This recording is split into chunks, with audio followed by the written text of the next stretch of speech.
प्रयोग गरिरहँदाखेरि हाम्रो मनमा एउटा जिज्ञासा के रहन्छ भने यदि मानव हामीले लङ टाइमसम्म यो ई सेवा आइडीलाई प्रयोग गरेनौँ र हामीले यसलाई डिलिट गर्न पर्यो भने कसरी डिलिट गर्ने होला भन्ने जिज्ञासा हाम्रो मनमा रहेको हुन्छ र यस्तै खालका प्रश्नहरू पनि मलाई कमेन्ट सेक्सनमा मैले जति पनि ई सेवासित सम्बन्धित भिडियोहरू बनाएको छु त्यसमा कुनै न कुनै ठाउँमा साथीहरूले सोधिराख्नुहुन्छ।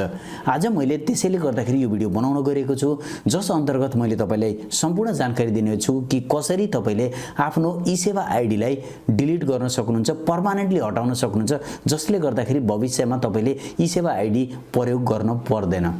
यदि तपाईले जान्न चाहनुहुन्छ कसरी हामीले ई सेवा आइडीलाई डिलिट गर्न सकिन्छ भने यो भिडियोलाई अन्तिम सम्म हेर्नुहोला। नमस्कार, म कृष्ण घिमिरे टेक्निकल भिजनमा तपाईलाई स्वागत गर्न चाहन्छु। ल साथीहरु, टपिक सुरु गरौँ।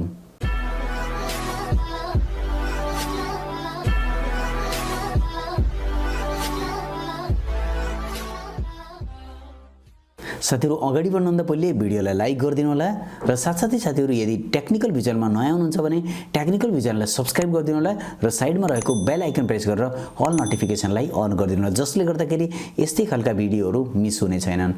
साथीहरु, यदि हामीले आफ्नो ई सेवा आइडीलाई डिलिट गर्न चाहन्छौँ भने अहिले भर्खरै मैले आफ्नो ई सेवा आइडी प्रयोग गरिरहेको छु, तर मैले आफ्नो ई सेवा आइडीलाई डिलिट गर्न चाहेको छैन। त्यसैले गर्दा साथीहरु यो सम्पूर्ण कुरा तपाईलाई सिकाउनको लागि मैले ई सेवाको कस्टमर केयरमा फोन गरेको थिएँ। अब मैले तपाईलाई ई सेवाको कस्टमर केयरसित डाइरेक्टली जुन कुराकानी भएका थिए त्यो कुराकानीको संवाद तपाईलाई अब यो भिडियो अन्तर्गत रहेर देखाउन गएको छु। तपाईले यो सम्पूर्ण संवादलाई सुनेर आफै थाहा पाउनुहुन्छ कि कसरी हामीले आफ्नो ई सेवा आइडीलाई डिलिट गर्न सकिन्छ। ल साथीहरु, अब सुनौ ई सेवा आइडीको ई सेवा कस्टमर केयरको संवादलाई।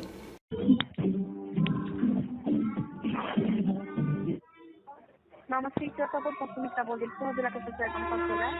हजुर, मैले यो ई सेवा एकाउन्ट प्रयोग गरिरहेको छु। हजुर, मैले आफ्नो ई सेवा एकाउन्टलाई हटाउन पर्यो, डिलिट गर्नु पर्यो भने के गर्नुपर्छ होला? सर, आइडी जानकारी गराइदिनुहोस् न, ई सेवा आइडी। मैले प्रोसेस मात्रै जान्न खोजेको हो, डिलिट मैले त्यो गर्नभन्दा पनि मैले कसैलाई जानकारी दिनको लागि हो। सर, के कारणले चाहिँ हजुरले डिलिट गर्न लाग्दै हुनुहुन्छ आइडी, पहिला त्यो जानकारी गराउनुहोस् है।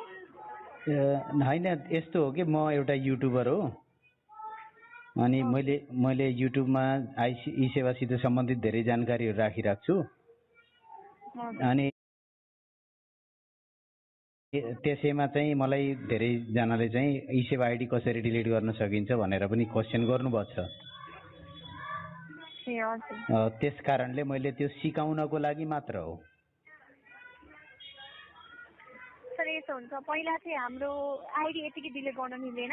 हजुर। अब आइडी डिलिट गर्नलाई चाहिँ पहिला हजुरको यो रिजनै हुनुपर्ने हुन्छ, किन चाहिँ अब एउटा अब हजुरको रिजनेबल अब खालको हाम्रो आइडी डिलिट गर्नेको रिजन भयो भने चाहिँ होइन हजुरको आइडी डिलिट गर्नमा डिलिट हुने हुन्छ, नत्र भने चाहिँ हजुरको अब यो रिजन खुलाउनु भयो र अनि त्यसपछि हजुरको आइडीमा जेरो ब्यालेन्स हुनुपर्ने हुन्छ। पहिला चाहिँ हजुर जेरो ब्यालेन्स भइसकेपछि चाहिँ हजुरले आफ्नो यो आइडी डिलिटको लागि मेल गर्नुपर्ने हुन्छ सर। पहिला चाहिँ रिजनै खुलाउनु पर्ने हुन्छ सर। रिजन नखुलाइकन डिलिट गर्न मिल्दैन आइडी। हामीले सिक्युरिटी आइडीहरू चाहिँ डिलिट गर्दैनौँ ई सेवाको। डाइरेक्टली डिलिट लागि पनि हजुरको डाइरेक्टली डिलिट हुँदैन, मेलै गर्नुपर्ने हुन्छ। होइन, हुँदैन सर। आफ्नो आइडी र जति पनि आफ्नो यो उस एकाउन्टसित सम्बन्धित इन्फर्मेसन छ त्यो मेल पठाउनु पर्ने हुन्छ। हजुर, रिजन खुलाउनु पर्ने हुन्छ के कारणले चाहिँ डिलिट गर्न लागिरहेको हो भनेर। अन्तैमाथि हजुरको जेरो ब्यालेन्स हुनुपर्छ ई सेवामा। हजुर, त्यो भएपछि प्रोसेस स्टार्टै हुन्छ। हजुरको रिजन चाहिँ यो हजुरको रिजन चाहिँ मजाले खुलाउनु पर्ने हुन्छ आइडी डिलिटको लागि।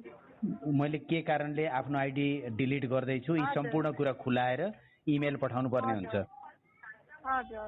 इमेल हामीले पठाउँदाखेरि त्यो csd@esewa.com.np मा पठाउनु पर्ने हुन्छ। कति दिनभित्रमा डिलिट हुन्छ नि आइडी त्यस्तो भयो भने? सर, त्यो चाहिँ हामीलाई पनि जानकारी हुँदैन, यतिकै टाइम लाग्छ भनेर चाहिँ हामीलाई पनि जानकारी हुँदैन। यताबाट हाम्रो टिमले भेरिफाई गर्नुहुन्छ, सम्बन्धित टिमले। त्यो पछि हजुरलाई मेलमा नै रिप्लाई हुन्छ। आइडी डिलिट हुने भयो भने प्रोसेस स्टार्ट हुन साथ मेलमा रिप्लाई हुन्छ सरलाई। हजुर हजुर, भनेपछि त्यस्तो तरिकाबाट हामीले गर्न सकिन्छ यदि चाहेमा। हजुर, धन्यवाद। हुन्छ, thank you for calling for support. आशा गर्दछु साथीहरु यो भिडियो हेरेर पक्कै पनि तपाईले आफ्नो ई सेवा आइडीलाई कसरी डिलिट गर्न सकिन्छ भन्ने कुरा जान्नुभएको छ। यदि जान्नुभएको छ भने प्लिज साथीहरु भिडियोलाई लाइक गरिदिनु होला, धेरैभन्दा धेरै साथीहरुलाई भिडियो शेयर गरिदिनु होला, जसले गर्दा धेरैभन्दा धेरै साथीहरुलाई यस बारेमा जानकारी मिल्नेछ। र साथसाथै साथीहरु यदि तपाईले यो भिडियोसित सम्बन्धित केही कुरा सोध्न चाहनुहुन्छ भने यो भिडियो कमेन्ट रहेको कमेन्ट सेक्सनमा आफ्नो कमेन्ट राखिदिनु होला। र मलाई पर्सनली केही सोध्न चाहनुहुन्छ भने त्यस्तो अवस्थामा टेक्निकल